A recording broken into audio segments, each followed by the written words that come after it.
बिस्मिल्लाहिर्रहमानिर्रहीम, अस्सलाम वालेकुम। मैं राज फूड सीक्रेट्स के साथ मैं हुनीदा उम्मीद करती हूँ कि आप सब खैरियत से होंगे। सब मुसलमानों को बहुत बहुत ईद मुबारक। उम्मीद करती हूँ कि आप सबकी ईद बहुत अच्छे से गुजरे। आज हम आपके साथ रेसिपी शेयर करेंगे शीर खोरमा। बहुत ईजी रेसिपी है।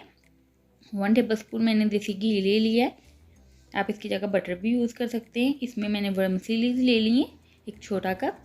इनको ज़्यादा बारीक नहीं करना है आपने, इस साइज़ की होनी चाहिए। इसको हम रोस्ट कर लेंगे 2 से 3 मिनट तक। रोस्ट की वर्मसेलीज का फ्लेवर जो होता है वो बहुत अच्छा होता है। 2 से 3 मिनट तक हम इनका कलर चेंज होने तक इसको रोस्ट करेंगे। आप सबकी ईद कैसी गुजरी हमें कमेंट करके ज़रूर बताइएगा। अगर आप हमारे चैनल पे नए हैं तो हमारे चैनल को सब्सक्राइब कर लें। वर्मसेलीज हो चुकी हैं, हमने इनको साइड पे निकाल लिया है। अब हाफ़ टी स्पून मैंने दोबारा से देसी घी लिया है। आपके पास जो ड्राई फ्रूट्स अवेलेबल हों आप वो इस्तेमाल कर लें। मैंने यहाँ पे बादाम इस्तेमाल किए और पिस्ता इस्तेमाल किया। इसको 2 मिनट तक हम पहले रोस्ट कर लेंगे। रोस्ट किए हुए ड्राई फ्रूट्स का फ्लेवर जो होता है वो दुगना हो जाता है। जब आप किसी चीज़ में यूज़ करते हो तो उसका फ्लेवर जो है वो बहुत अच्छा आता है। जी ये देखिए हमारे ड्राई फ्रूट्स जो हैं वो रोस्ट हो रहे हैं। इसी दौरान आप हमें कमेंट करके बताइए आप हमें कहाँ से देख रहे हैं। जी हमारे ड्राई फ्रूट्स डन हो चुके हैं। अब मैं इसमें खजूर शामिल कर दूँगी।